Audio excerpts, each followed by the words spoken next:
Hello viewers, C bloomer চ্যানেলে আপনাদের welcome আরও একটা নতুন ভিডিও নিয়ে। আমি এখানে এসেছিলাম 18ই জানুয়ারি 2026 নরেন্দ্রপুর রামকৃষ্ণ মিশনের মন্দির গেট প্রাঙ্গণে।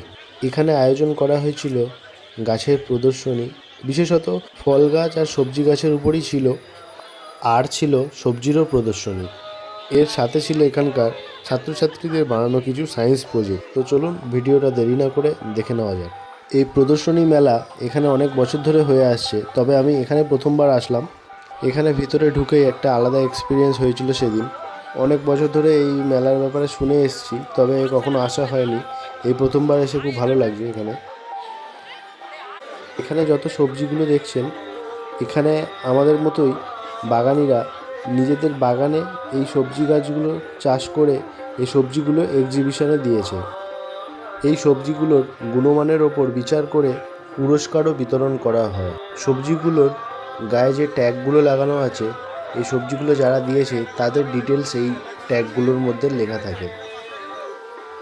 এখানে কিছু সবজির সাইজ এমন ছিল যেগুলো আপনারা সচরাচর বাজারে দেখতে পাবেন না, কারণ এগুলো অনেক পেশেন্স দিয়ে বাগানিরা তাদের বাগানে এগুলো ফলিয়েছে। এখন দেখতে পাচ্ছেন এই লঙ্কা গাছটা কত লঙ্কা হয়েছে, সাথে টমেটো গাছ, আর এই বেগুন গাছটা দেখে নিন কতগুলো বেগুন হয়েছে একসাথে। আর এটা ছিল একটা লাউ গাছ।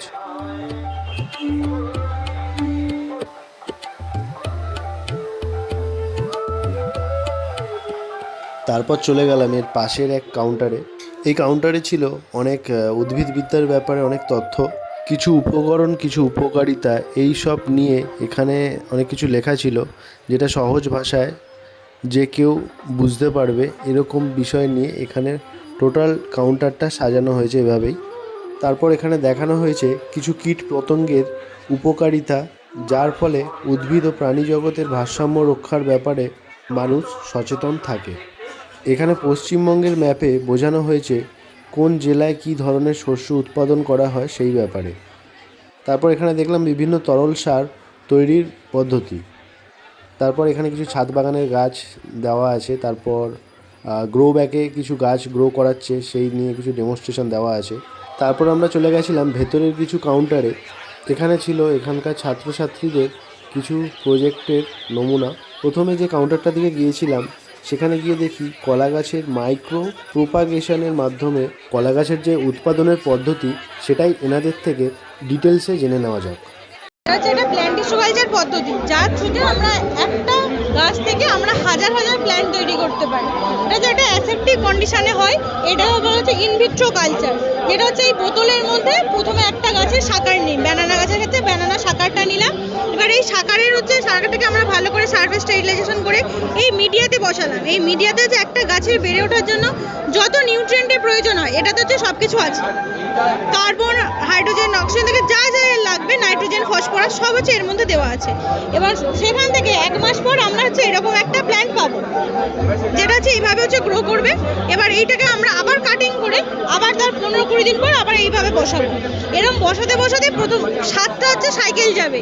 এবার 7 নম্বর সাইকেলে এরকম হচ্ছে রুট পাবো আমরা, এবং সেই রুট পাওয়ার পর এটাকে হচ্ছে আমরা হার্ডেনিং করতে যাব। হার্ডেনিংয়ে কী হয় না, আমরা এই বোতল থেকে গাছগুলোকে বের করে ব্যাভিস্টিন আর হচ্ছে ফ্রেশ ওয়াটারে দিয়ে আমরা এটাকে হচ্ছে প্রথমে একটু করে একটু ব্যাভিস্টিন আর ওই নর্মাল জলে হচ্ছে এটাকে আমরা প্রথমে একটু ধুয়ে নিয়ে দেন ওটাকে হচ্ছে এরকম কোকোপিটের মধ্যে হচ্ছে আমরা বসাই। এবং আবার হচ্ছে এর 1 মাস পর আবার হচ্ছে সেকেন্ডারি হার্ডেনিং করা হয়। এটা হচ্ছে ফার্স্ট হার্ডেনিং, দেন সেটা আবার সেকেন্ডারি হার্ডেনিং করা হয়। এবং এগুলো সব হচ্ছে পলি হাউসের মধ্যে রাখা হয়। এবং দেন যেই 2 মাস কমপ্লিট হয়ে যায়, তারপর হচ্ছে আমরা সেলিংয়ের পারপাসে এটা আমরা কৃষকদেরকে দিই। এখানে পাশেরই একটা কাউন্টারে প্রাকৃতিক কৃষি ও ভূমির উদ্যানের বিষয়ে একটা প্রজেক্ট করা হয়েছে। এখানে যারা দেখতে আসছেন তারা নিজেদের ফিডব্যাকও এই খাতায় লিখে যাচ্ছেন। তারপর এখানে দেখতে পাচ্ছেন পশ্চিমবঙ্গের বিভিন্ন জেলার মাটির নমুনা এখানে টেস্ট টিউবের মাধ্যমে মাটির ধরন বোঝানোর জন্য দেখানো হয়েছে। তার পাশেই বিভিন্ন ধরনের ফসলের নমুনা এখানে সাজানো ছিল। এর পাশেই কিছু মাইক্রো ন্যানো নিউট্রিয়েন্টসের কিছু ফার্টিলাইজারের স্যাম্পেল বসানো ছিল, যেগুলো সেলের জন্যও ছিল।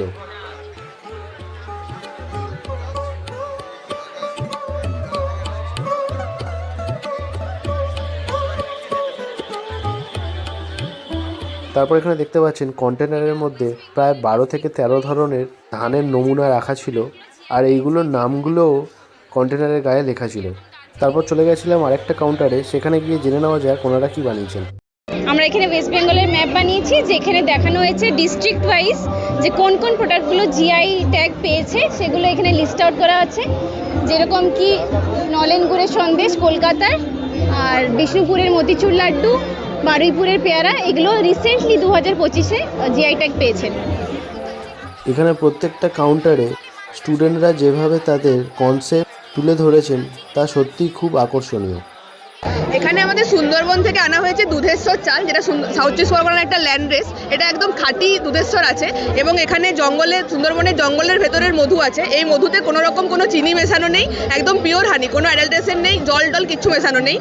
এগুলো একদম জঙ্গলের ভেতর থেকে আমাদের দিদিরা সেখান থেকে পারমিশন করিয়ে গিয়ে নিয়ে আসেন এবং ওনারা ওখান থেকে 2টো নদী পার করে আজকে এখানে শুধুমাত্র আপনাদের জন্য এই চাল এবং মধু নিয়ে এসছেন।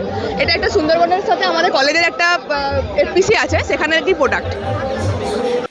তারপরেরই পাশের কাউন্টারে দেখে নিলাম কিছু আত্মস্বনির্ভর গ্রামের নমুনা, যেমন খাঁচায় কাঁকড়া চাষ, তারপর ফার্মের মাধ্যমে ছাগল বা ভেড়া চাষ, তারপর এখানে ছিল জঙ্গলের জনজীবন, যেগুলো সব মিনিয়েচার আর্ট ফর্মে এখানে বোঝানো হয়েছে।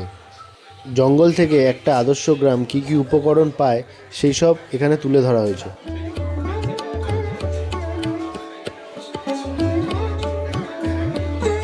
এখানে ফল সবজি গাছের প্রদর্শনীর পাশাপাশি একটা জিনিস আমার নজর কেড়েছিল, এখানকার ছোট ছোট ছাত্রদের বানানো কিছু সায়েন্স প্রজেক্ট। সবচেয়ে ভালো লাগার বিষয় হলো ওদের মুখে যে উৎসাহটা ছিল, সেটা দেখেই বোঝা যায় পড়াশোনার পাশাপাশি বাস্তব জ্ঞান কতটা গুরুত্বপূর্ণ। তারা দাঁড়িয়ে দাঁড়িয়ে তাদের প্রজেক্টের ডেমনস্ট্রেশন দিচ্ছিল। চলুন শুনে নেওয়া যাক। এটা হচ্ছে হাইড্রোলিক ব্রেক। মানে আমরা জানি অনেক সময় কি হয়, আমরা কোনো মেশিন ব্যবহার করছি বা গাড়িতে উঠেছি, তখন আমাদের ব্রেক বা অনেক মেশিন স্টপ করার প্রয়োজন পড়ে, তো এখানে ওটাই বোঝাতে চাইছে। যখন আমরা এখানে ল অফ ফ্রিকশন বা ল অফ মোমেন্টাম দ্বারা কোনো জিনিসকে মুভ করাই, তখন এই দেখুন এটা এখানে দিলে এটা বন্ধ হয়ে যাচ্ছে, আবার যখন তুলবো এরকম করে কানেক্ট করে দিলে আবার এটা চলছে।